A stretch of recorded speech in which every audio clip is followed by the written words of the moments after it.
Mwiriweho inshuti bakundwa, bakozi b'Imana bagenzi banjye, mu bukozi bwo mu mubiri banga wa Kristo umucunguzi wacu, ndetse n'abandi bantu mwese abafatikanya n'abakozi b'Imana, abapasiteri bungirije na bene data ndetse n'abashiki bacu muri aha ngaha mukora mu mubiri w'ibanga wa Kristo umucunguzi wacu. Mwebwe mwese abari aha ngaha ndetse namwe mwese abari mu bihugu bitandukanye, ndetse ndatashya by'umwihariko misiyoneri Miguel Bermudez Marine aho ari muri uyu mwanya hariya muri Venezuela. Icyampa ngo imigisha ya Kristo marayika w'isezerano ibe kuri mwe mwese ndetse ibe no kuri nge, kandi aduhishurire ibyanditswe nuko atwongerere gusobanukirwa kugira ngo dusobanukirwe, ndetse aho umutima gusobanukirwa kugira ngo wakire ijambo ry'umwami. Kuri ngewe n'umugisha ukomeye cyane kuba ndi kumwe namwe muri uyu mwanya kugira ngo nsangirire hamwe namwe umwanya w'ubusabane ku ijambo ry'umwami,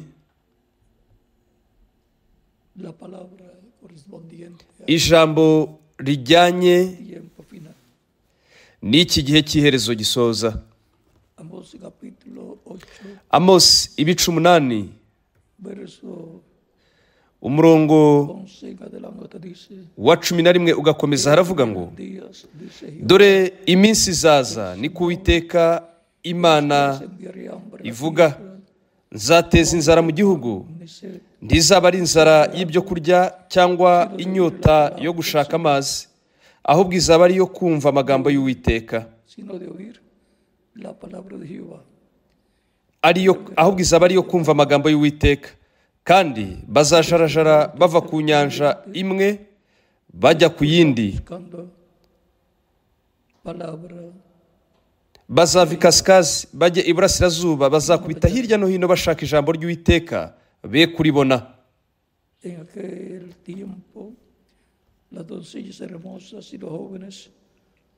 Uwo munsi inkumi nziza n'abasore bazicwa n'inyota. Dushake kandi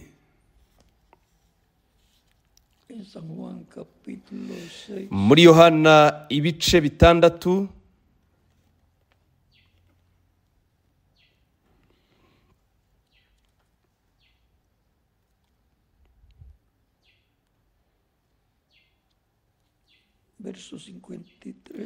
umurongo wa 53 ugakomeza ahavuga ngo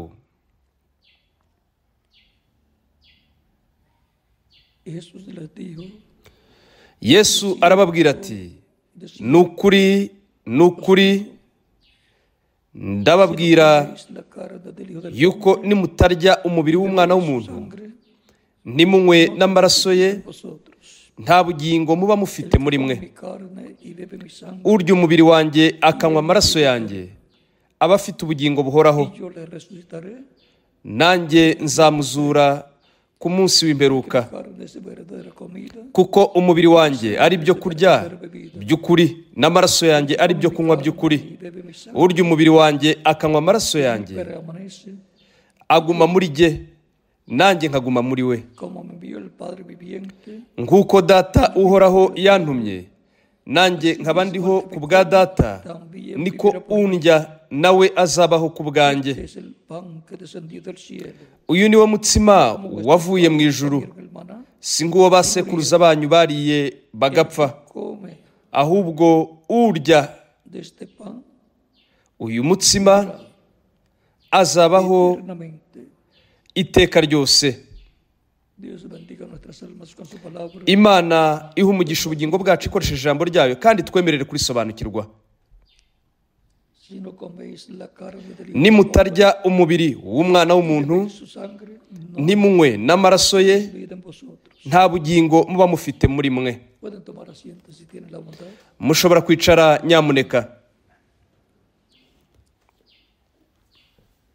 Para tener vida eterna, Kugira ngo ugire ubugingo bw'iteka ryose ni ngombwa kurya umubiri ver la sangre w'umwana w'umuntu nuko ukanywa amaraso y'umwana w'umuntu. no es en forma literal. Ariko ntabwo ari mu buryo bw'umubiri ufatika, Nadie puede kubera ko bitagenze gutyo ntawabasha kubaho n'umwe iteka ryose. vino Yamaze kuza en la cruz del Calvario y derramar. arapfa ku musaraba i Golgota nuko amena amaraso ye, Nadie de los que vivieron kandi nta n'umwe mu bari bariho muri kiriya gihe mu buryo bufatika bw'umubiri wariye umubiri we ngo ndetse anywe n'amaraso ye. tiempo de que lo habían sacado Kabone n'ubwo bari kubimushinja muri kiriya gihe de su carne. yuko bagiye kumushaka mu gituro bakarya inyama ze ndetse bakanywa n'amaraso ye. Y cuando la persona tiene Mu gihe rero umuntu afite vida eterna es porque ha recibido ubugingo bw'iteka ryose nuko aba yaramaze kwakira ubuzima bw'amaraso, vida kubera ko ubuzima del cuerpo bw'umubiri está en la sangre buri mu maraso, y la vida kandi ubuzima de la sangre, bw'amaraso Espíritu Santo. ni umwuka wera. El Espíritu es la vida de la sangre. Umwuka niwo buzima bw'amaraso. Veamos Turebe el libro de citas de la página mu gitabo cy'imirongo ku rupapuro rw'130, párrafo 1163. umurongo cyangwa se paragarafe 1163, Dice, haravuga ngo y el Señor umunsi umwe umwami mwiyerekwa yanshyize ku murongo neza, yambwiye igihamya cy'umwuka los que podían recibir ko ari kubabasha kwakira ijambo. amor ni hablar Ntabwo ari urukundo, nta nubwo ari no kuvuga mu ndimi, en lenguas, ntabwo ari urukundo cyangwa se kuvuga mu ndimi, ahubwo recibiendo ni ukwakira ijambo. en la página 136, Ku rupapuro rw'136, párrafo 12-14, paragarafe cyangwa se umurongo 12-14, para que veamos claro kugira ngo tubone mu buryo bwumvikana busesuye aho ibyo biganisha, porque todas las personas kubera ko abantu bose bashobora kuvuga ngo yo he recibido la palabra del Señor. njye namaze kwakira ijambo ry'umwami, mfite Bibiliya kandi ndayizera. Ibyo nibyo biratunganye, No ariko necesariamente significa que la persona ibyo si byo by'umwihariko bikenewe kugira ngo umuntu abashe kwakira umwuka w'Imana, debe recibir el Espíritu de Cristo. ngo abe afite igihamya cy'uko yamaze kwakira umwuka wa Kristo. Página 136. Ku rupapuro rw'136, Ahora se dice ahora, paragarafe 12-14 haravuga ngo nuko rero no es ibyo evidencia del Espíritu. nta gihamya na kimwe kirimo cy'umwuka wera. Indimi, murumva, Ustedes pueden confiar en mwebwe ntabwo mwakiringira ibyo ngibyo, el fruto ntabwo mwakiringira imbuto z'umwuka, el fruto del Espíritu. kubera ko imbuto ya mbere y'umwuka ni urukundo, kandi Y la ciencia cristiana kandi ubumenyi bwa gikristu, ubumenyi bwa gikristu necesita más amor nibwo bushyira mu ngiro urukundo cyane, y aún ni bugashyira mu bikorwa urukundo cyane kurenza undi muntu uwo ari we wese naba naramenye. Ariko hamwe n'ibyo byose bahakana ko Yesu Kristo ari Imana. Murumva, hariho gusa igihamya kimwe cy'umwuka wera naba nzi, la fe genuina uko ni ukwizera k'umwimerere gutunganye kuri mu ijambo ryasezeranyijwe ry'isaha ry'igihe. Urumva ko igihamya cy'uko umuntu afite ni ukwizera k'umwimerere gushingiye mu ijambo ryasezeranyijwe ry'isaha. la persona tener el Espíritu Santo es que Urumva yuko igihamya cy'uko umuntu afite umwuka wera paridad ni uko aba afite kwizera k'umwimerere kuri mu ijambo ry'igisekuru arimo ari muzima. que son llamados y juntados Izo ni intore za buri gisekuru, que Cristo le da que le corresponde abo barahamagarwa bagateranyirizwa hamwe mu mubiri wanga wa Kristu, mu gisekuru babarizwamo, nuko bakaba bagize umubiri wanga wa Kristu uva mu gisekuru ujya mu kindi.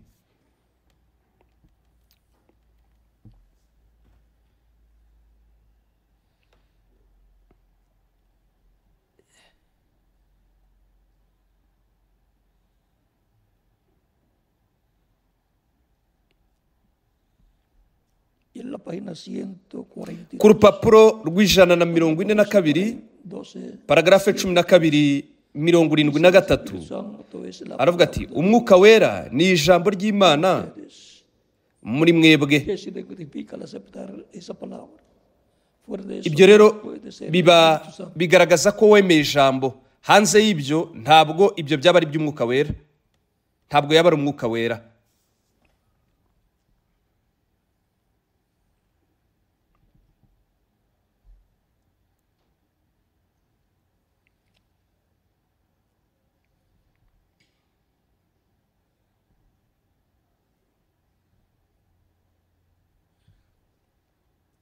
Página 160, Ku rupapuro rw'159 14 dice, paragarafe 14 haravuga ngo interesa cuánto ustedes predican ntago njye binshishikaje uko we wabwiriza kose, y cuánto uko wabikora neza kose, eso es una cyangwa se uko ukunda cyane kose. usted no Ibyo ni byakwinjiza mu mwuka. aman Wowe ntabwo wakundira mu mubiri wawe, ukundisha umwuka wawe. entradas y ustedes Iryo ni rimwe mu marembo. y aún amar Wowe rero ushobora gukunda ndetse ukaba wakunda n'Imana, ariko ustedes pueden echar kugeza n'ubwo demonios y predicar ukaba udahagaze neza. Mwebwe mushobora kwirukana amadayimoni, mukabwiriza, mugakora n'ibintu nk'ibyo, ariko kugeza n'ubwo mukaba bitameze neza, mudahagaze neza. Yesu yavuze ko benshi bazaza kuri uriya munsi cuál da el sí o el no. ni ijambo rivuga yego cyangwa oya. Y en la página No ku rupapuro 168 rw'168 1504 15:04 1504 dice, paragarafe 15:04 haravuga ngo paganos gritan nabonye abapagani bataka cyane ndetse bakavuga no mu ndimi, ariko nyuma bakanywera amaraso mu gikanka cy'umutwe w'umuntu wapfuye, que en nuko bakambaza amadayimoni. Nuko rero ku bijyanye no gukorwaho n'amarangamutima n'ibyo byose, ibyo mubyibagirwe. Ikibarwa ni umutima wawe ndetse n'ijambo, Cristo kandi uwo ni Kristo.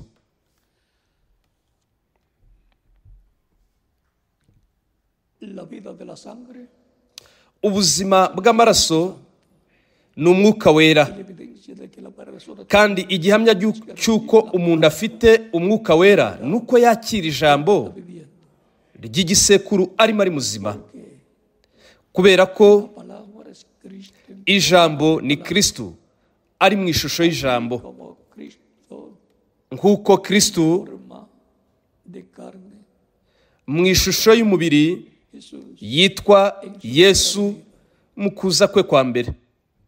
igual que la iglesia y Cristo son uno. Ibyo neza ni nk'uko itorero na Kristo ari umwe, El Espíritu kandi uwo mwuka umwe ubwawo w'Imana que estaba en Cristo, wari muri Kristo su iglesia, ubu none uri mu itorero rye, y está kandi manifestándose del urimo urigaragaza uhereye ku munsi wa Pentekoste ukageza ubu, la reproducción muri uko kugenda habyarwa havuka abahungu ndetse n'abakobwa b'Imana a imagen bari mu ishusho y ya Kristo, la semejanza de Cristo, kandi vuba cyane bagiye kuzaba mu misusire ya Kristo, igihe tuzahabwa umubiri mushya porque seremos como Él. kubera ko tuzamera nka we. Y ya en lo espiritual, Rero ubu creyentes, mbere hose mu buryo bwo mu mwuka, cyangwa se kera hose mu buryo bwo mu mwuka, bizera bamaze kuzamuka mu gisekuru cyabugenewe cuerpos cy'igihe cyacu. locales teofánicos, Turi kumwe nawe mu buryo bwo mu mwuka, dufite imibiri ya kimarayika y'amateofani, de su cuerpo angelical, nk'uko Kristo yari ameze mu isezerano rya kera ari mu mubiri wa kimarayika, como estaba Cristo en su cuerpo kandi físico, nka kwa kundi Kristo yari ari mu mubiri ufatika estarán ndetse uhawe ubwiza, uko niko n'abamwizera nabo bazamera. como estaba Cristo. Ariko mu gihe ibyo bitari byagera, turi kumwe na Kristo mbere y'uko duhabwa ubwiza, byoroshye nk'uko.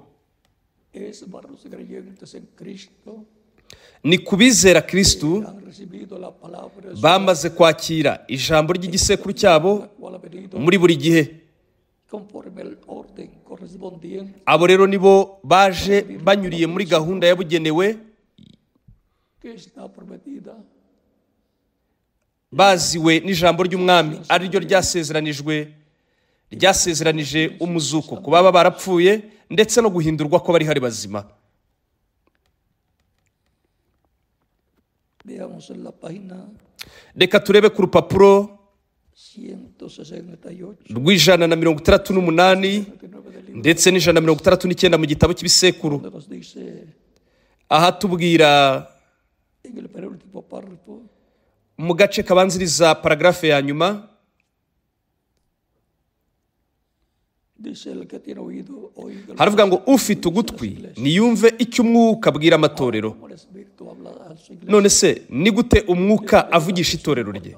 Uva mu gisekuru ujya mu kindi. Ibyo ni iby'ingenzi cyane kubera ko ubwo ni bwo buryo Y cada bukoreshwa ku itorero rye, palabra kandi buri muntu wese ugize itorero rye akakira ijambo ry'igisekuru cye. recibir que la revelación Yakira iki? Uguhishurirwa la palabra revelada ku ijambo rihishuwe mu gisekuru cye.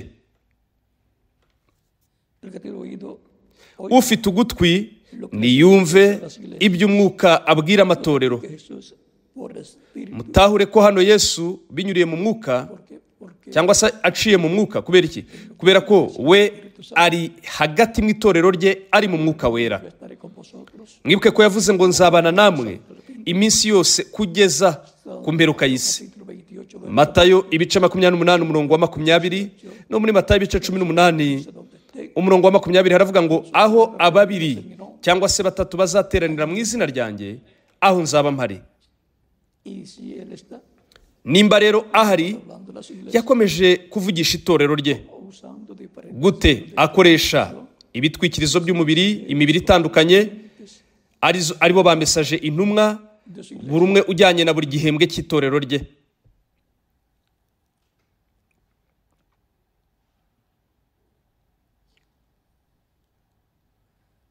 nota aquí que Jesús Mutahure hano ko Yesu de edad aciye mu mwuka muri buri gisekuru una persona ayoborera gusa mu muntu umwe la palabra parece dar ku bijyanye n'ijambo ry'icyo gisekuru. mensajero en cada edad Mesaje umwe gusa rukumbi, intumwa imwe gusa rukumbi muri buri gisekuru, niwe wakira abihawe n'umwuka ibyo agomba kubwira icyo gisekuru. Uwo mesaje, iyo ntumwa aba ari intumwa ku itorero ry'ukuri. ahora lo que Dios tiene que decir Rero ibyo Imana iba igomba kuvuga muri buri gisekuru, a su iglesia lo recibe ibibwira itorero ryayo, mensajero y ese mensajero byakirwa na mesaje n'intumwa, nuko iyo ntumwa ikabibwira abantu asizwe n'umwuka wera. Iyo niyo ordere, niyo gahunda y'Imana. Biroroheje.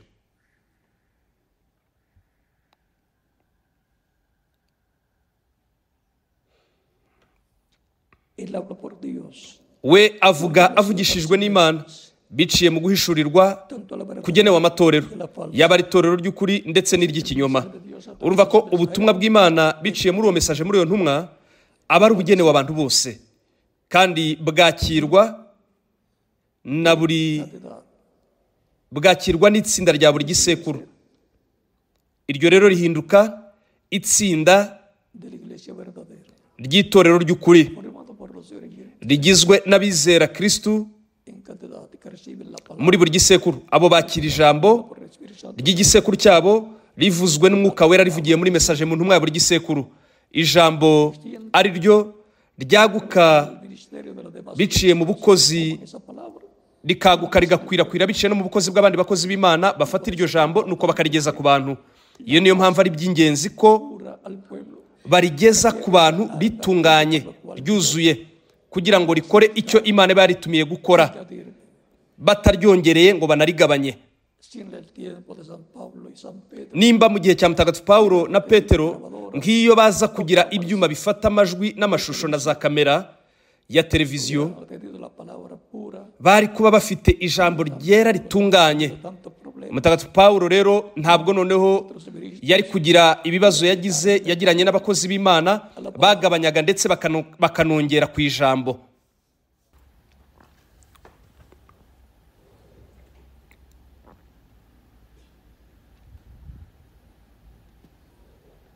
Así que el mensaje nuko rero ubutumwa buroherezwa bukagera kuri bose, ariko kabone n'ubwo bwoherezwa kuri bose, abo ngabo del mensaje bagera ku butumwa bugeraho, individualmente ubutumwa bwakirwa n'umuntu ku giti cye ubarizwa muri iryo tsinda ryujuje ibisabwa mu buryo runaka. Buri muntu wese muri iryo tsinda niwe uba ufite ububasha bwo kumva icyo umwuka aba arimo avuga akivugira mu ntumwa.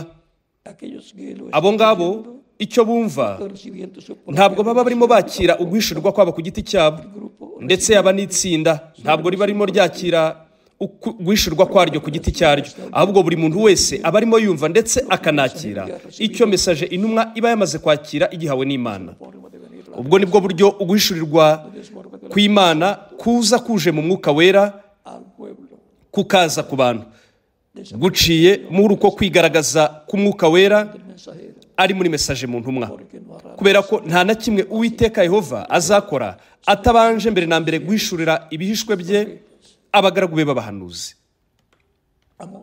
Amosi capítulo ¿qué? ibice bingahe? Capítulo 3 verso, Ibice 3 umurongo wa 8, umurongo wa 7, verso 7. umurongo wa 7.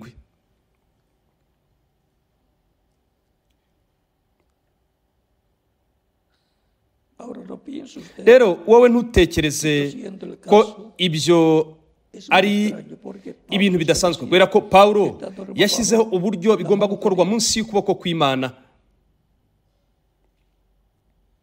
solo Pablo tenía la Pawulo wenyine ni wari ufite guhishurirwa mu mwuzuro kujyanye n'umunsi we, nka kwa kundi byahamijwe ubwo yahuraga n'izindi ntumwa, aribo bemeye ko Pawulo yari mesaje, yari intumwa umuhanuzi, aribo bemeye ko Pawulo yari profeta, los mesaje umuhanuzi ku banyamahanga ku munsi we. también no Nanone mutahure ko bihamijwe n'ijambo que cuando Pablo quiso ir ubwo Pawulo yashakaga kujya muri Aziya, tuvo Imana yaramuhagaritse kubera ko intama abana bayo bari i Masedoniya, kandi abo bantu b'i Masedoniya lo que les bari kumva icyo umwuka yagombaga kubabwira akibabwiriye muri Pawulo, mu gihe abantu bo mu burasirazuba muri Aziya bo batari kumutega amatwi. en calidad Muri buri gisekuru dufite neza neza ubwo buryo bumwe bikorwamo. Iyo niyo mpamvu umucyo uza uciye muri mesaje runaka w'Imana ihagurutsa un cierto lugar imuhagurukije mu gace runaka, nuko nyuma y'uwo mesaje uwo mucyo se difunde por ugakwirakwira uciye mu bukozi bw'abandi baba instruidos barigishijwe gukiranuka, ariko nyuma yaho abo bose basohoka ntabwo bose babasha gusobanukirwa buryo ki ari ngombwa kuvuga gusa icyo mesaje aba yamaze kuvuga. Mwibuke Pawulo yatanze imbuzi aburira abantu ko bavuga gusa ibyo yabaga yavuze. que ha salido de vosotros la Ati none se ni mwebwe ijambo ry'Imana ryaturutseho, cyangwa se ni mwe ryagezeho, a vosotros se los ha llegado cyangwa se ni mwebwe gusa ryagezeho? ese profeta o ese Nimba hari umuntu wibwira ko ari umuhanuzi cyangwa se ari umunyamwuka, amenye yuko ibyo mbandikiye del Señor ko ari amategeko y'umwami. Abakorinto ba mbere ibice 12 umurongo wa 36 kugeza ku wa 37. le agregan aquí o le quitan allá Bongera aha bakagabanya hariya, noneho mugahe kagufi cyane ubutumwa ntibube bugitunganye, nuko ububyutse bugahera ko bugapfa. Nimurebe mpamvu ki ububyutse bw'igisekuru ujya mu kindi nyuma y'igihe runaka bwapfaga. ellos comienzan Rero Imana igahera ko igatangira ukundi gukangura ko mu mwuka ubundi bubyutse, nuko igakingura igisekuru gishya. cuando una persona la Mu gihe umuntu yongeye ndetse akagabanya, está trayendo aba arimo azanira urupfu abantu, por eso kandi ibyo azabibazwa. no son mensajeros de vida son Abo ntabwo ari intumwa z'ubuzima, ahubwo ni intumwa zizana urupfu kandi bakora ibyo ngibyo. por eso es importante Iyo niyo mpamvu ari iby'ingenzi gukomeza ijambo ry'Imana ry'igihe, persona vive gukomeza umuntu kuba ari muri iryo jambo mu gihe umuntu arimo ari muzima, mu butumwa ubwo Imana de edad iha itorero ryayo muri icyo gihe rigenewe icyo gisekuru uwo muntu aba arimo abarizwamo. algunos Bamwe na bamwe con San Pedro mu gihe cya Mutagatifu Petero ndetse na Mutagatifu Pawulo ndetse n'izindi ntumwa bifuje kuba mu gihe cya Mose, pensado una nueva dispensación ariko bari bamaze gutangira dispensation nshya, kandi mesaje wa dispensation ari Yesu Kristu ku bwa dispensation ya gatandatu. afite ubutumwa bwiza bw'ubuntu, y ese mensaje kandi ubwo butumwa el que tenía nibwo bwagombaga kubwirizwa, tratar de meter el pueblo batashatse kugerageza gusubiza abantu mu mategeko, ndetse batashatse kugerageza gushyira abantu mu gusohoza la ley como ibisabwa n'amategeko, nko kwizihiza isabato ndetse otros estatutos n'indi migenzo myinshi cyane, ndetse n'amategeko yabarizwaga muri dispensation mu gihe kigari cy'amategeko. nuestro sábado Isabato yacu, ikiruhuko cyacu ni Kristo, y nuestra Pascua. niwe Pasika yacu ni Kristo, niko bivugwa Corintios mu Bakorinto ba mbere ibice 5:7.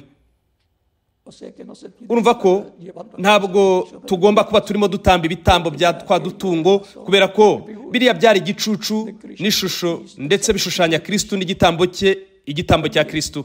el sábado es tipo de Cristo. Nanone kandi isabato cyangwa se ikiruhuko gishushanya Kristo, kuko niwe kiruhuko cyacu, niwe buruhukiro bwacu. Abo ngabo bose bakora bakaruhuka, ati Eso está por San Mateo. abarushye n'abaremerewe nimuze munsange ndabaruhura. Ibyo biri muri Matayo, mwebwe mwabishaka ibyo bindi.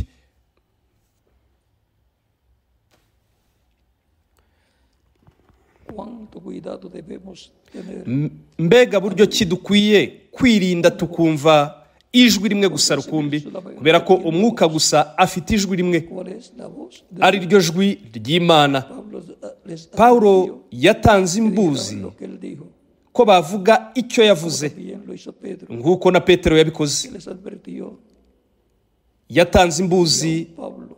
ko na Pawulo ubwe adashobora guhindura ijambo rimwe rukumbi iryo yahawe binyuze mu guhishurirwa. Mbega buryo ki ari by'ingenzi kumva ijwi ry'Imana riciye de sus mensajeros. muri ba mesaje bayo mu ntumwa zayo, nuko nyuma tukavuga gusa icyo bo A ellos para las iglesias. bahawe kigenewe amatorero. Se le puede ni quitar ni añadir. Ntabwo tugomba kongera cyangwa ngo tugabanye. Le quite lo añada. Ugabanya akanongera, uwo agira ibibazo imbere y'Imana, kandi akururira n'abantu ibibazo. Ojalá que usted haya Ndiringira yuko mwebwe mwamaze kubisobanukirwa.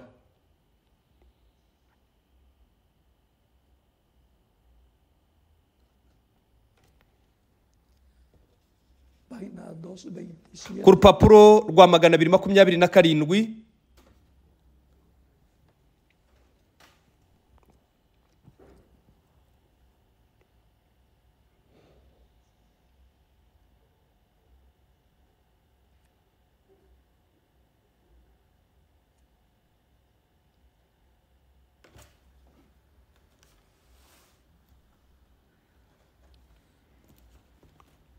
Por el centro dice hagati haravuga ngo mensaje cada edad.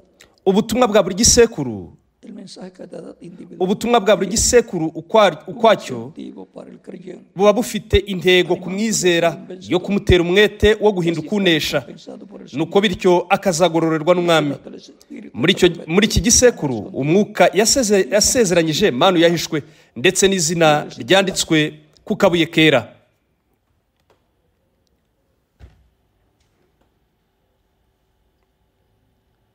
Ahora siguiendo que cada Rero mu kuba buri umwe muri ubu butumwa buyoborwa cyangwa se buzanwa na marayika, su porción es aba ari mesaje y'umuntu, intumwa y'umuntu. Umugabane we uba ukomeye cyane n'inshingano ze, responsabilidad nk'uko como también un privilegio umugabane we aba ari inshingano zikomeye cyane, nk'uko aba afite n'ihirwe ritangaje. Abo bantu b'Imana los dos apóstoles estando bafite amasezerano akomeye cyane, nk'uko bimeze kuri za ntumwa 12 aribo bazicara ku ntebe 12 bagacira imanza imiryango 12 ya Isiraheli.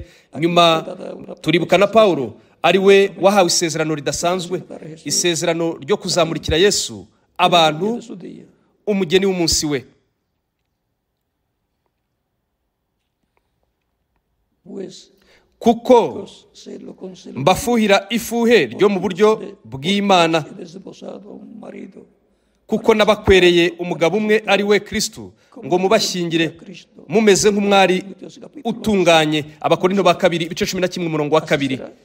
Uko rero niko bizagenda kuri buri mesaje, kuri buri ntumwa, ari we ukomeza gukiranukira ijambo ry'igihe cye n'igisekuru cye.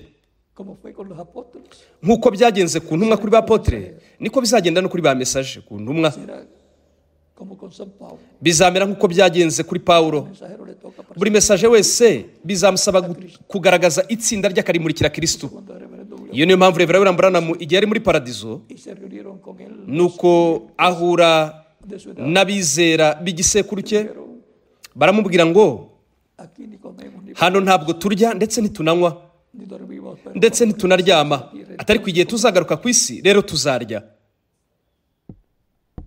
y le fue dicho cuando él quiso Nuko ver, arababwira ati igihe yifuzaga kubona Kristo, yo quiero ver a Jesús, le ati dice, ndifuza kubona Yesu. Baramubwira, dice él baramusubiza a los creyentes que allí estaban, abizera bari bari hariya, le dice él está más arriba baramubwira bati we ari hejuru cyane, y más arriba significado kandi hejuru cyane byari bisobanuye hejuru y'ijuru rya gatandatu, el paraíso donde va, ariyo paradizo, ariho hajya abizera Kristo. estaba más arriba en la, Yari hejuru cyane mu ijuru rya karindwi. pero él vendrá a ti Atari ko azakuza, azaza aho uri. y te juzgará. Ibyo byaramunejeje, ati kandi azagucira urubanza. Él no había pensado Noneho rero aho ngaho que en la secta ntiyari yarigeze atekereza yuko mu ijuru rya gatandatu ser juzgados ko bazacirwa urubanza ba mesaje de las edades. b'ibisekuru. Y Ati si tú entras, nuramuka winjiye digo nosotros, natwe tuzinjirana nawe. y le pregunté a Pablo, Nuko arabaza ati none se Pawulo nawe azacirwa urubanza? Baramubwira ati na Pawulo nawe bizagenda gutyo. Pablo Branham dice si el Pablo entra, Mwene data Branham aravuga ati Pawulo niyinjira nanjye nzinjira, kubera ko nabwirije nk'uko Pawulo yabwirije.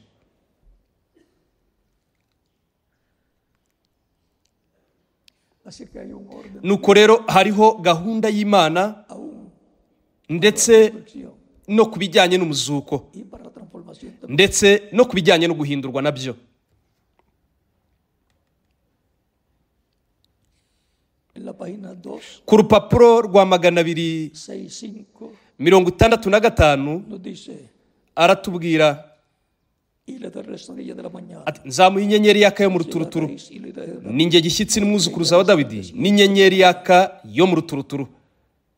hasta que el día esclarezca. Ibyahishuwe 22 dice, 22:22-16. Petero 2:1-19 haravuga ngo hasta que el día esclarezca y kugeza la mañana ubwo inyenyeri yo mu ruturuturu izabandurira mu mitima yanyu.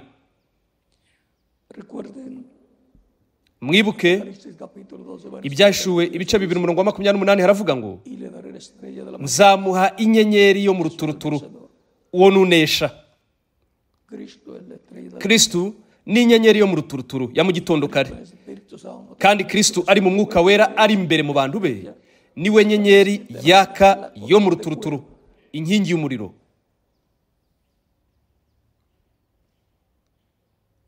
Según estos versículos, Turebeye kuri iyi mirongo, Jesús es la estrella de la Yesu ni inyenyeri yaka yo mu ruturuturu. mañana.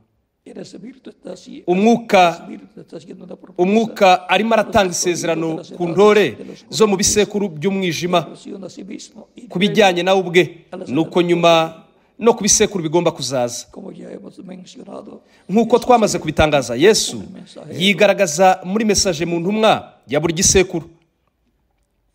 ellos te reciben de la Bo revelación de la bakira uguhishurirwa ku muturutseho kw'ijambo rya buri gisekuru. Uko guhishurirwa kw'ijambo gukura mu isi intore z'Imana, nuko kukabashyira mu bumwe mu mwuzuro na Kristo Yesu. Vean cómo los saca Ese muratahura buryo ki del mundo, akura mu isi, abakura mu isi nuko akabashyira hamwe na Kristo? donde en su Hehe, cuerpo místico mu mubiri w'ibanga w'abizera. y los colocó Abashyira mu mwuzuro, mu bumwe mu mwuzuro na Kristo Yesu, con Cristo Jesús. hamwe mu mwuzuro, mu bumwe mu mwuzuro na Kristo Yesu. Aba ba mesaje izi ntumwa bitwa inyenyeri kubera ko bamurika umucyo, bagaragaza umucyo w'umwana Yesu. O sea que Cristo, la estrella de la Urumva ko Kristo inyenyeri yo mu ruturuturu, del mundo, umucyo w'isi, dado en cada mensaje, yigaragaza muri buri mesaje, muri buri ntumwa. mensajero. La Ibyo rero nibyo bihindura mesaje intumwa, bikamuhindura inyenyeri y'igisekuru cye.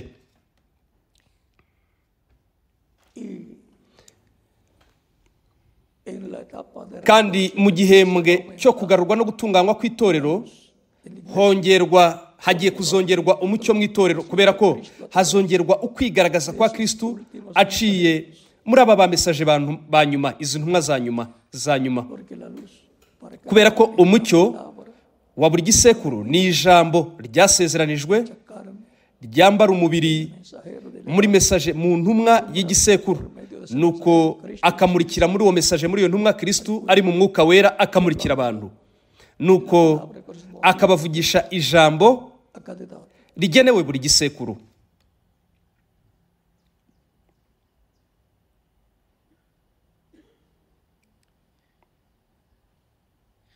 También son llamados Nanone kandi bitwa inyenyeri kubera ko ari abatwara umucyo, urumuri mu ijoro. oscuridad del pecado, Nuko rero mu mwijima mw'icuraburindi ry'icyaha bo bazana umucyo w'Imana bawuzanye ku bantu bayo.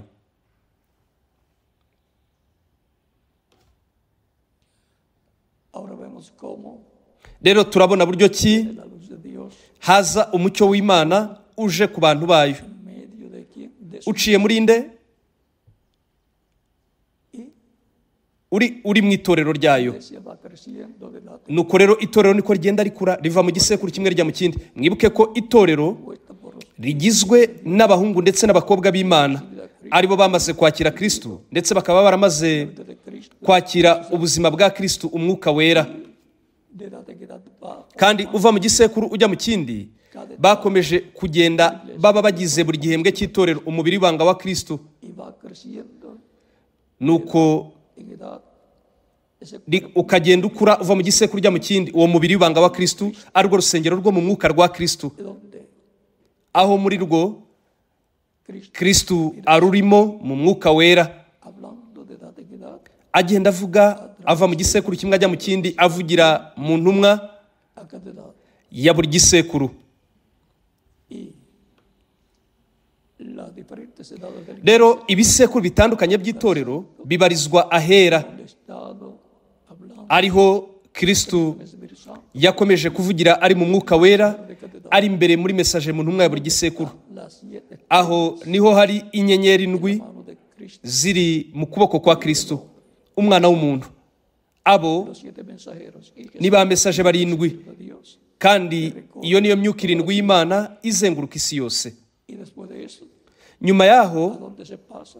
ni hehe agana ahera cyane h'urusengero rwo mu mwuka rwa Kristo, De piedra angular. mu gisekuru cy'ibikomeza imfuruka, Está el Espíritu Santo, ariho umwuka wera yigaragariza los dos querubines, hagati y'abakerubi babiri ba zahabu, los dos querubines de madera de olivo, nuko no hagati y'abakerubi babiri b'imyelayo basigirijwe zahabu. Ubwo ni ubukozi bwa Mose ndetse na Eliya.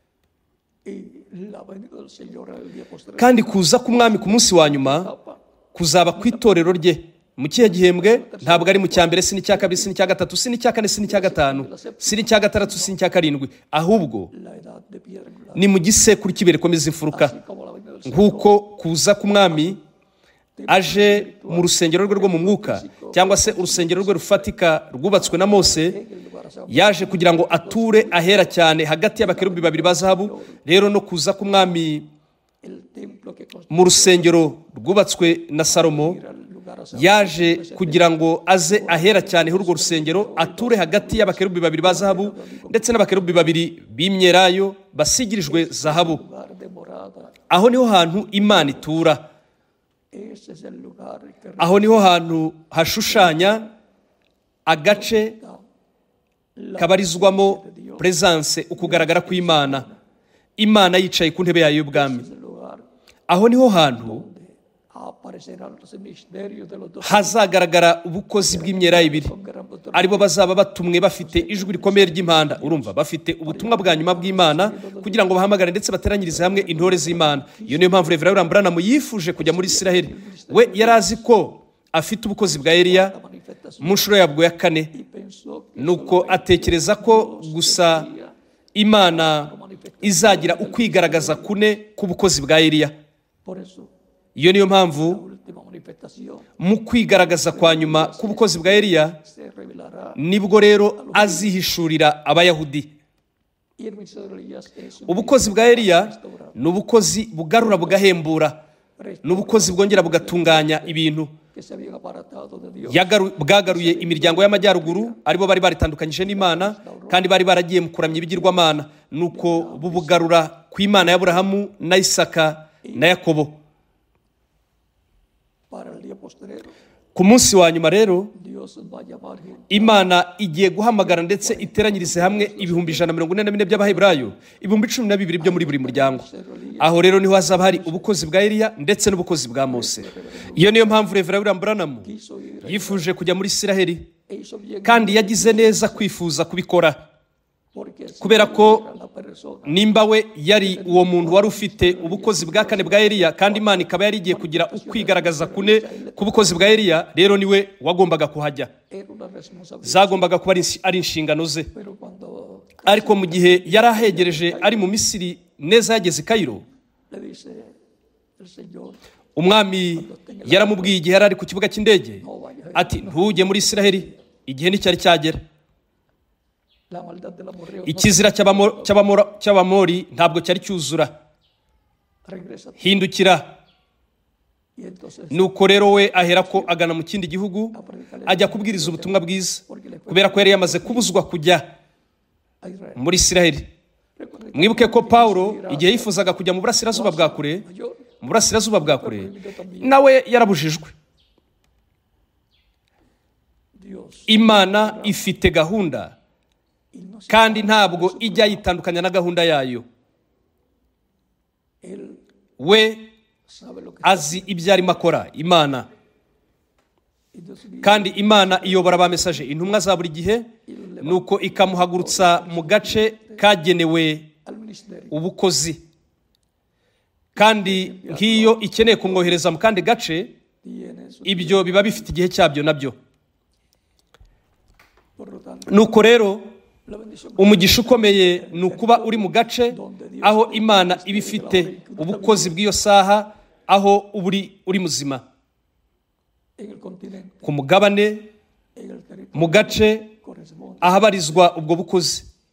y si se encuentra Nimba uramutse wisanze mu kandi gace, pues que noneho rero ugure interinete busque kandi uyishake mu buryo ubwo aribwo bwose, urumva, mu buryo wabasha guterana n'ababashije guterana kugira ngo bumve ijambo ry'Imana muri icyo gihe.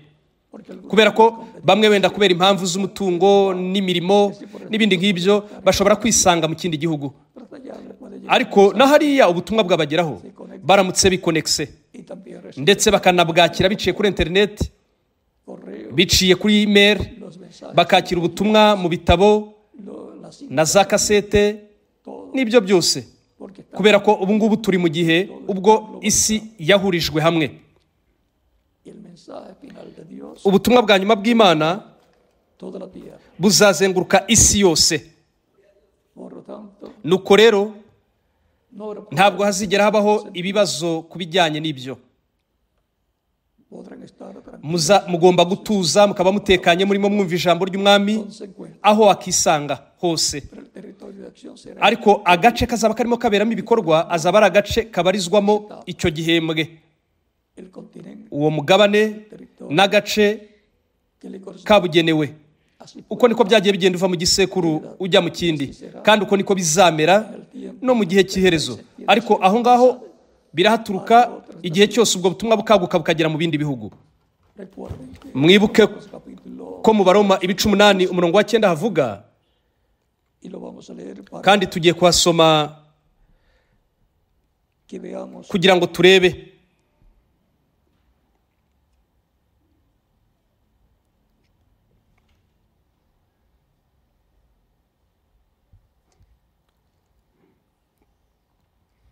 más vosotros Ariko mwebwe no vivís ntimuri según la aba carne, kamere, sino según el ahubwo Espíritu. muri ab'umwuka, niba umwuka w'Imana aba muri mwe. Y si alguno no Ariko tiene umuntu el wese Espíritu de utagira umwuka wa Kristo no es de él. ntaba ari uwe. La vida de Cristo, Ubuzima bwa Kristo, umwuka wa Kristo, la vida de la sangre. ubuzima bw'amaraso, Y así nk'uko aplicada la vida de la sangre bashyiraga ubuzima bw'amaraso, amaraso hariya mu Misiri mu nzu z'Abaheburayo, la sangre amaraso y'umwana w'intama asizwe ku muryango, en el interior ku nkomanizo z'umuryango za buri rugo, para la presencia kugira ngo habeho kurindwa k'ubuzima bw'imfura, los cuales aribo bashushanya imfura ndetse z'umubiri w'ibanga wa Kristo, de Cristo, z'umubiri w'ibanga wa Kristo, primogénitos, imfura zanditswe mu ijuru mu gitabo cy'ubugingo cy'umwana w'intama, los cuales serían aribo sellados bagombaga kuzaterwaho ikimenyetso n'umwuka wera, y nuko así bityo la vida ubuzima de ellos bwabo prevalecería. bukaba burinzwe, Sería preservada la vida, hazarindwa ubuzima bwabo, vida eterna. Para ubuzima bw'iteka ryose bugenewe abizera Kristo. también el Nanone umwana w'intama wa Pasika que se ari we watambwe na buri muryango w'Abaheburayo, buri mugabo, umubyeyi w'umugabo wo muri buri muryango, nyuma noneho bakotsa el lugar bakamwokereza muri buri rugo imbere. durante la noche. Nuko mu gihe cya nijoro, mu gihe hatambutse El ángel hiriendo marayika arimo akubita imfura z'Abanyamisiri, no ntabwo yinjiye mu ngo de los hebreos que z'Abaheburayo arizo zari zifite amaraso asizwe ku nkomanizo z'imiryango. Hari ikimenyetso aho ngaho, y la señal kandi ikimenyetso en el nuevo mu isezerano rishya, la señal ikimenyetso cy'amaraso ni umwuka wera. donde está la Ahari ikimenyetso cy'amaraso, umwuka wera, aribwo buzima bw'amaraso, la muerte se- urupfu rwo mu mwuka ntabwo ruhinjira, ntabwo rushobora kuhinjira. y luego Nuko nyuma la gran tribulación muri grande tribulation, mu kaga gakomeye, ntabwo bizabangiza, kubera ko bagiye kuzahindurwa bajyananwe na Kristo mu birori by'ubukwe bw'umwana w'intama, naho abapfuye bagiye kuzuka bari mu mibiri y'iteka ryose glorificados ihawe ubwiza, de Cristo imeze nk'umubiri wa Kristo. llevados con Nuko tujyananwe na Kristo nabo, hamwe nabo mu birori by'ubukwe bw'umwana w'intama mu ijuru. todos Tuzateranira hamwe twese cuando ellos resuciten igihe bo bazaba bamaze kuzuka, natwe igihe tuzababona tuzahera ko duhindurwe, kandi tuzamara hano iminsi 30 kugeza kuri 40, nka kwa kundi Kristo yagize 40 días iminsi 40 arimo yiyereka abigishwa be nyuma y'uko yari yamaze kuzuka. y luego Nuko hanyuma subió al cielo arazamuka ajya mu ijuru. y así también Uko rero niko nos iremos natwe tuzajyananwa na Kristo al cielo. mu ijuru. Vean cómo Murumva, habayeho intervention, ubutabazi bw'abamarayika hariya nabwo. igual que la tumba Mwibuke ko no kumva ya Yesu hari abamarayika babiri, y cuando kandi mu gihe Kristo yazamutse ajya mu ijuru, aparecía hagaragaye abamarayika nabwo barimo bavugisha abigishwa. o sea Urumva ko hazabaho grande ukwigaragaza kw'abamarayika bakomeye ku munsi wa nyuma mu mubiri w'ibanga wa Kristo.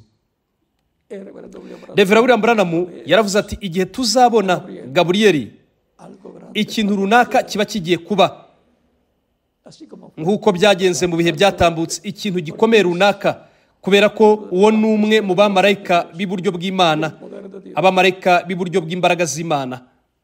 Gabriel Gaburiyeli ndetse na Mikayeli trabajan bakora bunze ubumwe, bashyize hamwe muri gahunda y'Imana. estamos Turi en el tiempo mu gihe cy'ingenzi cyane muri gahunda y'Imana. por eso Iyo ni impamvu mwebwe mugiye kuzabona ibintu que ibyo mwebwe no sabrán mutazanamenya n'uburyo bizaba birimo biba, ariko muzamenya ko ari Imana izaba irimo ikora. cosas que Ibintu byari bidashoboka en el tiempo de mu gihe cya Mutagatifu Pawulo na Mutagatifu Petero, ndetse no muri buri umwe muri ba mesaje batambutse, nko mu gihe cya Reverend William Branham, que muchas ubwo ibintu byinshi imposibles byari bidashoboka kuba byakorwa. porque Kubera iki? Kubera ko ntabwo byari by'icyo gihe. vean también Murabona, mwareba nko mu gihe ndetse cyerekwa iryo yagize ry'ihema rinini katedrali, hari kubera ukwigaragaza kwa Kristo ari mu mwuka wera, y estará kandi aho hazaba hari marayika acompañado a Reverendo waherekezaga Reverend William Branham, y aún ndetse na Reverend William Branham ubwe nawe azaba ahari. y no solamente Kandi ntabwo ari we gusa wenyine, ahubwo na ba mesaje con su grupo b'ibisekuru bitandukanye n'amatsinda yabo, kubera ko baje kwiyunga hamwe natwe kugira ngo hanyuma tuzajyananwe na Kristo mu birori by'ubukwe bw'umwana w'intama. Hazabaho igiterane kinini cyane, kandi azaba ari cy'urubyiruko, inkumi n'abasore, kubera ko tugiye guhindurwa. jóvenes como Twese tuzaba urubyiruko, jóvenes también nk'uko n'abazazuka bazaba ari urubyiruko nabo, hagati y'imyaka 18 na 21 bukure.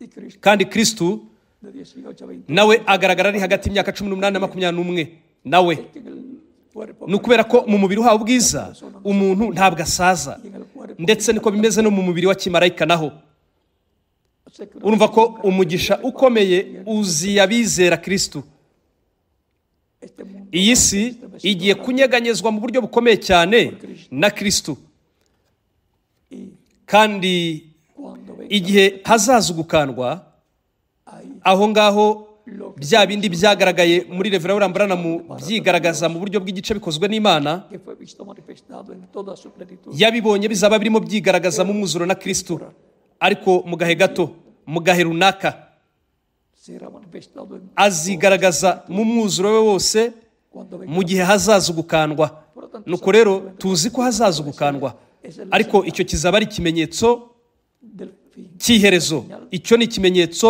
ku itorero kigaragaza ko mu mwanya uwo ari wo wose nyuma yaho hazaza ukwigaragaza kw'Imana mu mwuzuro wayo wose kristu ari mu mwuka wera azigaragaza mu mwuzuro we wose imbere mu itorero rye mu gisekuru corresponde a este tiempo cyagenewe iki gihe cy'iherezo y no mu buryo forma que corresponde bigomba gukorwamo muri iki gihe cy'iherezo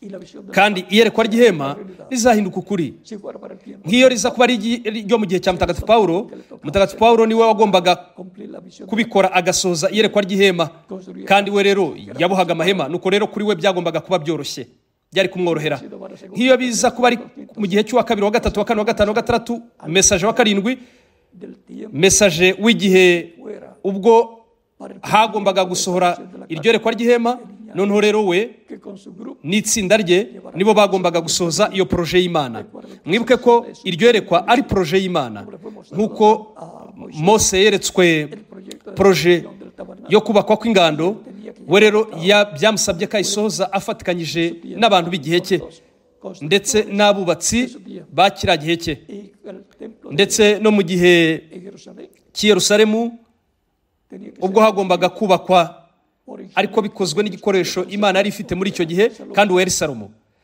David Dawidi yifuje kubikora kubera ko yakundaga Imana cyane kandi yagize guhishurirwa kujyanye no kubakwa k'urusengero nuko arabwirwa ati oya wowe oya kubera ko wamennye amaraso menshi todo lo que había ibintu byose yari yarahunitse zahabu ifeza ibyuma imbaho amabuye entonces no se rero we ntabwo we yagize ishyari ahubwo yahereye ko abiha Salomo aramubwira ati mwana wanjye lleva a cabo este proyecto sohoza iyi poroje le entregó los amuha n'ibishushanyo mbonera aramubwira ati urutoki rw'Imana nirwo rwashushanyije ibi bishushanyo mbonera ati yongeremo imbaraga se va uba intwari anímate yongeremo imbaraga akanyabugabo ni uko usohoza iyi poroje y'Imana lo llevó a cabo lo yarayisohoje dedicó a Dios ayegurira Imana nuko haza kugaragara kw'Imana mu rusengero así como nk'uko byagenze mu gihe cya Mose ubwo hazaga presence kugaragara kw'Imana mu rusengero cyangwa se mu ngando yari yubatswe na Mose así también uko niko nanone hazaza la presencia kugaragara kw'Imana a la cumplimiento mu gusohozwa kw'iyerekwa ry'ihema en la mu gice gifatika ndetse no mu gice cyo mu mwuka al templo mu rusengero rwo mu mwuka rwa Kristu ari rwo rusengero rwe ari ryo torero rye urumva ko iyerekwa ry'ihema tiene la rifite igishushanyo cyo mu mwuka ndetse n'igishushanyo cy'ibifatika las virtudes ibyo mu mwuka rero iryo ni itorero ari rwo rusengero rwo mu mwuka esa gran carta ririya hema rinini katedrali ni rwo rusengero rw'umwami ariko mu buryo bufatika es un ni mu buryo bw'inyubako bivugwa na Reverend Branham que ko parecía una ryagaragaraga nk'ihema cyangwa se nka katedrali nk'inyubako urumva ko ryari rifite imiterere y'inyubako rikagira n'imiterere de una casa y'ihema así es que nuko rero y dice aravuga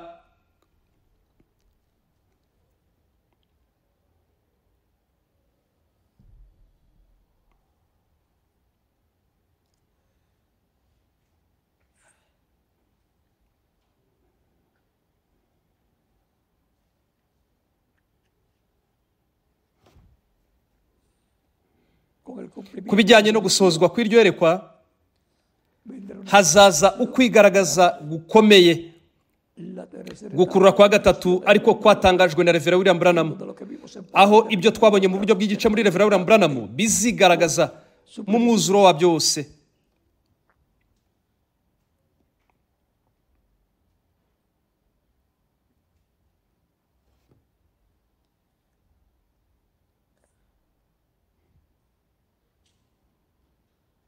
a la mitad de mu cya kabiri la página cy'urupapuro 471 mu gitabo cy'ibimenyetso dice, aravuga ati en esto la voz muri ibyo ijwi ryarambwiye ngo ntukwiye kwigisha ibintu by'indengakamere ngo ubyigishe impinja z'abapantekote de bareke. Nuko rero ahera ko aranzamura anjyana ahantu hari hejuru cyane aharimo habera igiterane, hasaga nk'ihema cyangwa se nk'imiterere ya katedrali. lo primero Bwa mbere na mbere ntabwo ryari rya Reverend William Branham. llevó a un lugar Yaramuzamuye amujyana ahantu se estaban llevando aharimo habera actividad. ibiterane.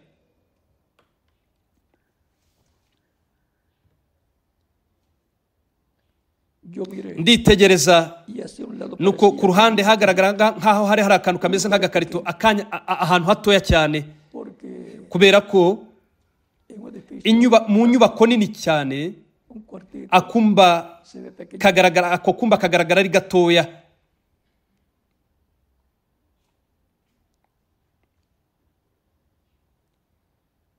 y esa luz Nuko wa mucyo que ustedes uwo mwebwe mubona la fotografía kuri ya estaba foto con alguien más warimo uvugana n'undi muntu hejuru cyane, hejuru y'aho narindi.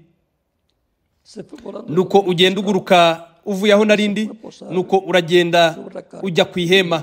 Arambwira ngo arriba allí. tuzahurira hariya. Esto será la tercera. Ibyo bizaba ari ugukurura kwa gatatu, kandi ntukagire n'umwe ubibwira. Miren dónde está Nimwitegereze ahasezeranyijwe gukurura kwa gatatu aho kugiye kuzigaragariza. Ni mu kumba kazaba kari imbere mu ihema rinini katedrali. y allí en el Nuko hariya kuri Sabino Canyon yarambwiye ngo uko ni ugukurura kwa gatatu. lo que le dijo en el cañón Sabino Ibyo yavuze, tomó la espada ibyo yabwiwe kuri Sabino Canyon dice en la página byari igihe ubwo inkota yakiraga inkota. Aha aravuga ku rupapuro rubanza, ku rupapuro rwa 470 aravuga ngo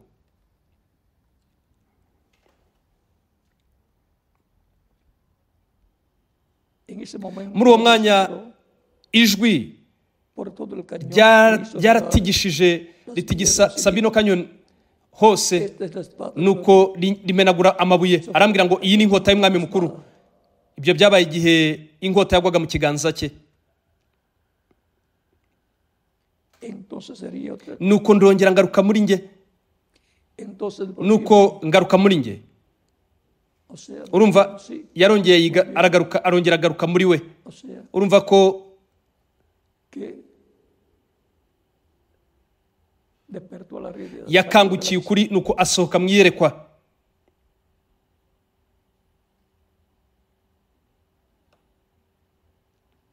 ahora si hubiera dicho Nuko rero espada de un rey nimba nk'iyo aza kumbwira ngo ni inkota y'umwami usanzwe, noneho ibyo byari kuba ari ibindi, ariko yarambwiye ngo ni inkota y'umwami mukuru. Hariho umwami umwe mukuru gusa rukumbi, iyo ni Imana. él tiene una sola espada Afite gusa inkota imwe gusa rukumbi, ijambo rye yo vivo ariyo imbeshejeho. que Dios me ayude a traer Icyampa ngo Imana imfashe kuzana umwambaro wayo wera, y con su palabra kandi hamwe n'ijambo ryayo rihishuwe hano. es la palabra Ni ijambo, amen. que es la espada del rey Inkota y'umwami ni iki? la palabra Ni ijambo. y él dice en la página Nuko aravuga ku rupapuro rwa 471 aquí mismo hano kuri urupapuro rumwe rwa 470 akomeza avuga kuri paragarafe y'131. Oh, que diga en el mbega umunsi turiho turi bazima, mbega uburyo ari ikintu gikomeye. Ubu rero dushobora kubona ububwiru. Ese ubu mwabasha kubona ububwiru cyangwa iri banga? Igihe ibyo byagiye, algo vino y dijo ikintu cyanjeho kirambwira ngo ntutinye. Nuko rero yo no oí ntabwo numvise ijwi runaka, ahubwo ikintu runaka cyavugiraga imbere. decirles la verdad Ngomba kubabwira ukuri nk'uko byagenze. Ikintu cyaraje kirambwira ngo ntutinye, kubera ko uku ni ugukurura kwa gatatu. ustedes recuerdan de la tercera Ese mwe muribuka gukurura kwa gatatu? me dijo Arambwira ati has tenido tanto wagize abiganyi benshi cyane bitewe n'uko que has tratado de wagerageje kubisobanura, pero nunca atari ko namba ntukagerageze gusobanura ibi. cuando se Ni bangahe muri mwe bibuka iyerekwa?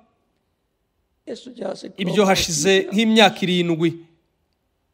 me dijo, no, arambwira ati ntukagerageze gusobanura ibi, esta es la ibi tercera ni ugukurura kwa gatatu, pero ariko te encontraré allí dentro. nzagusanga hari imbere. Correcto. Biratunganye. Y esa tercera etapa, Uku gukurura kwa gatatu ni hehe kuzasohorera? Ni mu ihema rinini katedrali.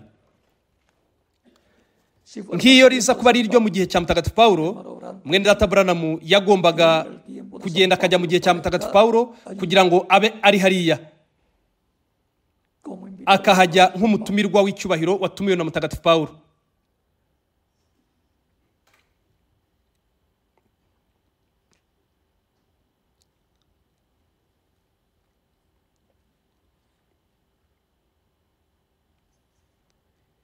vamos a leer en otro Tugiye gusoma ahandi hantu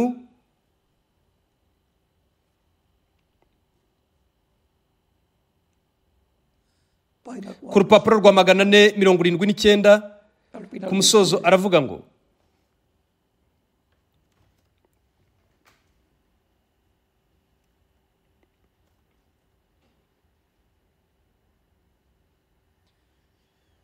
santifica utwereshe ijambo ryawe, biduhe mwami. luego, Señor, Nyuma mwami, ruego que me ayude ndagusaba ngo udufashe, ngo umfashe. Ndimo ndagenda ncika intege, nzi ko iminsi yanjye aha ku isi ntabwo ikiri myinshi. ruego Ndagusabye ngo umfashe me conceda kandi umpe kuba umunyakuri, kuba inyangamugayo n'umunyakuri, para que así kugira ngo bityo pueda llevar mbashe kujyana ubutumwa hasta donde mbugeze aho nagenewe kubugeza. luego Nyuma cuando me llegue ubwo el tiempo, igihe cyanjye cyo kuruka kizaba kigeze, cuando llegue ubwo nzagera hariya ku mugezi, y me llegue nuko imiraba igatangira kunsatira. O Mana, concede que pueda unyemerere nzabashe gusingiriza iyi nkota undi uzabasha kuyubaha, nuko agakomezanya ukuri, lleve la verdad. agakomezanya ukuri. Binyemerere mwami. Mientras Mu gihe uwo mwanya utari wagera, ayúdame a ser ayúdame a ser mfasha fuerte. mbe mfite imbaraga nkomeye, mfite ubuzima buzira umuze kandi mbe intwari. Ayuda a mi iglesia. Fasha itorero ryanjye, Dícenos duha umugisha hano twese turi hamwe. ahora Rero les va a dar inkota avuze que la va a entregar ko yagombaga kuyisingiriza undi, a otro, así agombaga kuyisingiriza undi nk'uko byagenze de San Pablo kuri Mutagatifu Pawulo, al ayisingiriza mesaje wa kabiri, segundo mensajero iva kuri mesaje wa kabiri ijya kuwa gatatu, iva kuwa gatatu ijya kuwa kane, iva kuwa kane ijya kuwa gatanu, iva kuwa gatanu ijya kuwa gatandatu, iva kuwa gatandatu ijya kuwa karindwi, y del séptimo noneho iva kuwa karindwi al que le igakomereza kuwagenewe uwo murimo del trabajo wo gukora, que está relacionado ari wo ufite aho uhuriye no kubakwa ndetse no gukorwa kw'ihema rinini katedrali. Aho rero niho hazaba hari inkota y'umwami mukuru, ijambo. Bityo rero aho hazaba hari umwuka wera, les va a dar kandi inkota y'umwuka ni iki? Ni ijambo, kubera ko inkota y'umwuka ni ijambo ry'Imana. por eso por Iyo niyo mpamvu bikozwa n'ijambo nibwo hazasohora ibintu están prometidos byasezeranyijwe, cuales vivimos ari byo byagaragaye byigaragaza, manifestadas que revelan birimo bigaragarira muri Reverend Branham mu buryo bw'igice. cosas acontecerían. Ubwo yavugaga ijambo ibintu bigahera ko bikaba. Hay muchos lugares Hariho ahantu henshi cyane, henshi dushobora mostrar, kubigaragaza, pero ariko yo creo que ndibwira ko kugarukiriza aha está bueno por hoy. ari byiza uyu munsi. Estamos comiendo Turimo turarya ibyo kurya byo mu mwuka, la palabra ijambo ry'umwami ry'igihe cyacu, y la palabra es Cristo. kandi ijambo ni Kristu ari mu ishusho y'ijambo. Shinga jambo wahoranye n'Imana kandi wari Imana, wahindutse umubiri atura hagati mu biremwa abantu.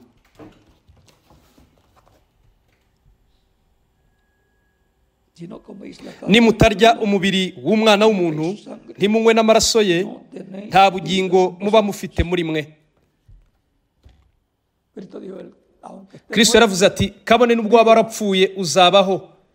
porque para los que Kubera ko abizera Kristu bapfuye, que le llaman la muerte es ir a descansar, eh, porque ha trabajado mucho. ibyo twita urupfu nuko baba bagiye kuruhuka, kubera ko baba barangije imirimo yabo myinshi aha ku isi, noneho bakaba bakeneye kuruhuka.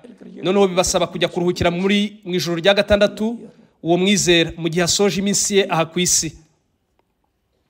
Muchos quisieran irse. Kandi benshi bifuje kugenda, ariko nyuma Querían estar acá con nosotros. bareba bari hariya, bareba hano, bakifuza nanone kugaruka ngo babane natwe bundi bushya. Ariko noneho Porque ya nta na kimwe babasha gukora, ntibashobora gukora kubera ko imirimo yabo ni igihe baba bakiri aha ku isi. Abantu mu gihe bagiye kuruhuka ntabwo baba barimo bakora, regresan de su trabajo a descansar en su casa.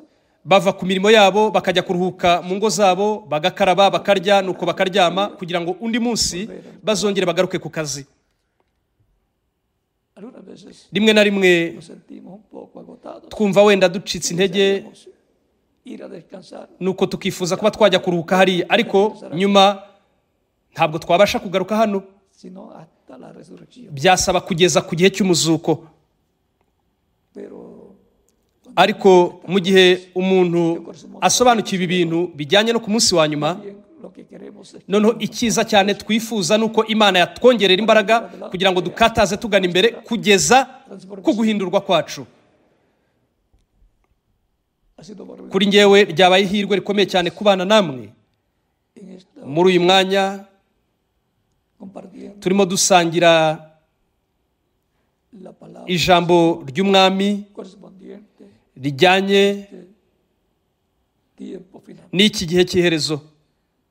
sabiendo que es en el Tuzi ko ari ku musozi wa Siyoni, mu itorero ry'umwami Yesu Kristo, umusozi wo mu mwuka, donde aho niho hazaturuka uguhangana kwa gatatu. Santa Bárbara imaginación Ibyo biri ku rupapuro rw'186, 189 mu gitabo cy'ibisekuru. y Kandi se orgullecen azaba ari uguhangana nka kurya kwakozwe na Eliya ku musozi Karumeli, y como el ndetse nk'ukwakozwe na Yesu ku musozi wo guhindurirwaho. y ahí nos detenemos. Aho rero niho duhagarariye, tuzakomeza ejo Dios vería Imana nibishaka muri ririya somo.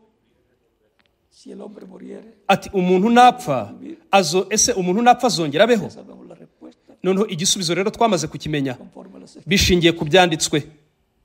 Así que Nuko rero Imana ibaha umugisha kandi barinde, tuzabonana ejo Dios vería Imana nibishaka.